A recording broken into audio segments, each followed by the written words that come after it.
Lanjutkan perbincangan kita masih terkait dengan polemik pengesahan hak angket KPK oleh DPR. Masih bersama dengan sejumlah narasumber. Saya akan lanjutkan ke Masinton Pasaribu yang ada di Medan, Sumatera Utara.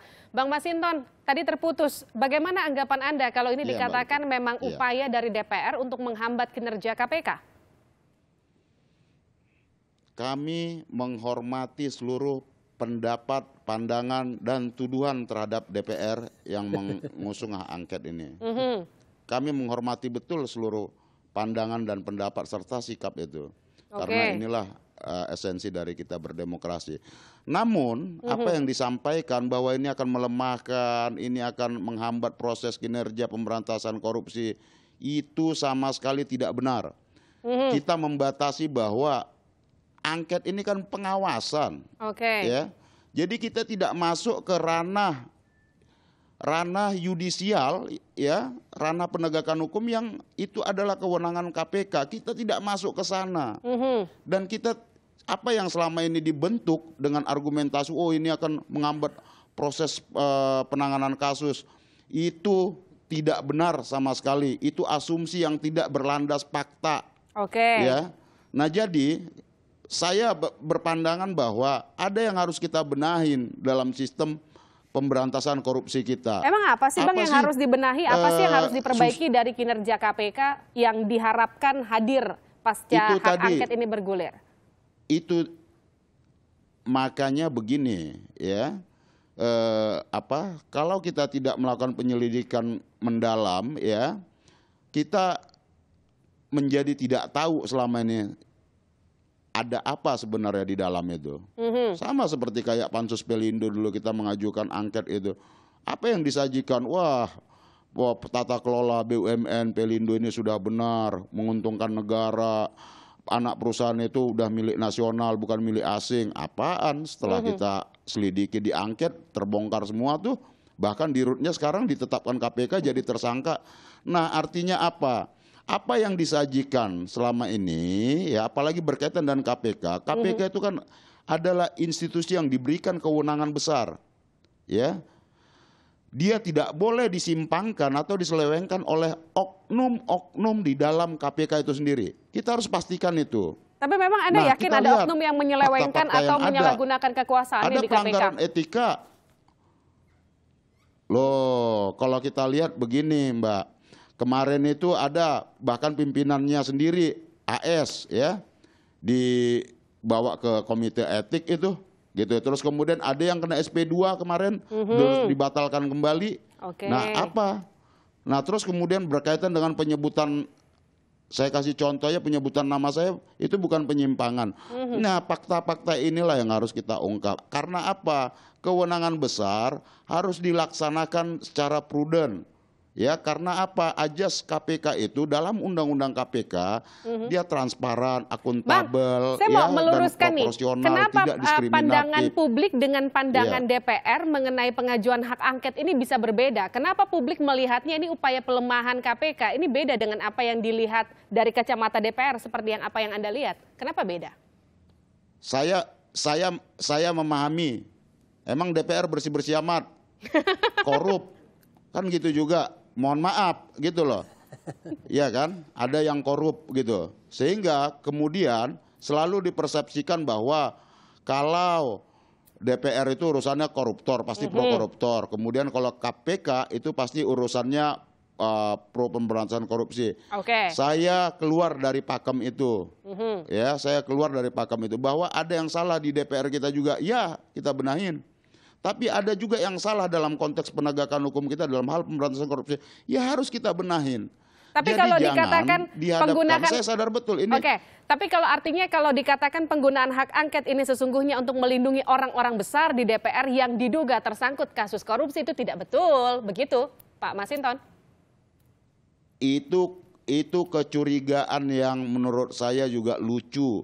Kasihanlah opini publik kita digiring begitu, ya. Kalau berkaitan dengan KPK dianggap pro pemberantasan korupsi, kalau mengkritik KPK dianggap pro koruptor, pro korupsi. Saya tantang tuh orang-orang, bersihan mana dia sama saya, beranian mana dia sama saya kalau untuk gitu.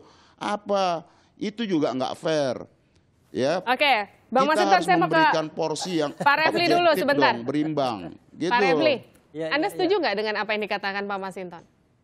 Yang mananya dulu? Kalau dikatakan sebetulnya ini bukan upaya untuk membendung kinerja KPK, ini sebetulnya upaya untuk membersihkan tubuh KPK dan membuat KPK sebetulnya lebih optimal. Intinya sih DPR ngelihatnya ini upaya positif. Kita harus bicara tema besar dan tema kecil. Ya. Tema besar kita adalah bagaimana pemberantasan korupsi itu berjalan efektif. Ya. Tema kecilnya adalah bagaimana lembaga KPK itu tetap kemudian baik dan kemudian bernyali untuk melakukan pemberantasan korupsi. Nah, kalau kita bicara tema besarnya, saya justru menantang DPR. Harusnya yang diaudit itu adalah kepolisian dan kejaksaan. Harusnya. Bukan KPK. Ya, jadi penegak hukum lain yang wilayah kekuasaannya dari Sabang sampai Merauke. Karena kalau kita mau pemberantasan korupsi ini berhasil, maka sesungguhnya kita harus memperkuat eksistensi kepolisian dan kejaksaan. Ya, salah satunya adalah tentu kita harus mengaudit apakah jaksa-jaksa, apakah polisi dalam proses penegakan hukum anti korupsi itu sudah mengerjakan tugas-tugasnya, ataukah sebaliknya tidak mengerjakan tugasnya, bahkan kemudian katakanlah justru bagian dari masalah. Artinya kalau Anda membaca proses pengusulan hak angket ini sebetulnya dari awal sudah salah sasaran. Ya, jadi kalau kita mau lihat itu.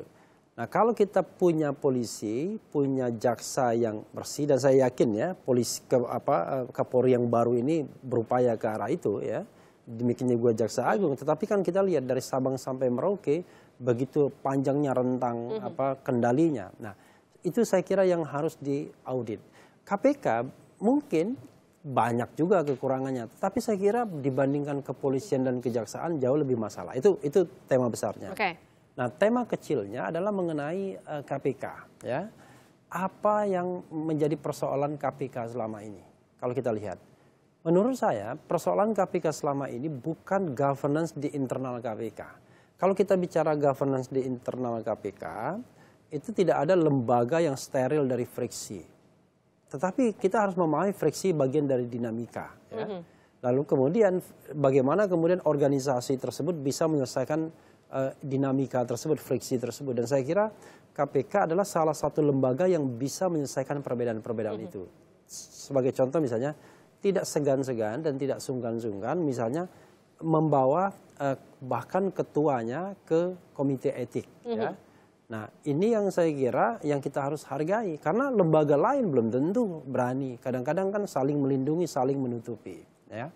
Karena itu persoalan KPK menurut saya kalau kita bicara tema kecilnya itu adalah gangguan-gangguan terhadap KPK selama ini. Itu yang menjadi persoalan. Dan ini salah satunya menurut Anda? Ini salah satunya. Disinyalir begitu kira-kira ya. Contoh misalnya, ketika KPK melakukan proses penyidikan terhadap kepolisian, itu tantangan dari pihak kepolisian besar sekali. Oke, saya akan ke... Demikian juga kejaksaan. Nah, demikian juga DPR, demikian juga partai politik. Intinya memang tidak ada yang suka diawasi dan tidak ada yang suka kemudian dijadikan tersangka. Apalagi misalnya dalam kasus yang besar EKTP ini ada nama-nama yang kemudian diperkirakan spekulasi publik paling tidak yang menyatakan orang-orang besar sebentar lagi mungkin jadi tersangka. Nah, ini yang saya kira kemudian berkelindan. Mungkin ada orang seperti Pak Masinton ya dengan keluhurannya dan keberaniannya ya kan. Nah, itu ingin menegakkan governance KPK. Tapi ada juga yang namanya free riders ya kan, penunggang gelap ya yang menjadikan isu ini sebagai kuda Troya. Nah, itu saya kira mix up ya. Mas Didi. Demokrat kan dari awal Anda katakan memang menolak pengajuan hak angket ini. Tapi kemudian yang jadi pertanyaan apakah ada jaminan Demokrat tidak akan balik badan di tengah jalan? Ketika kita bicara soal konsistensi satu partai, apakah memang ia akan mendukung ataukah tidak mendukung? Jangan dijawab dulu, kita kembali.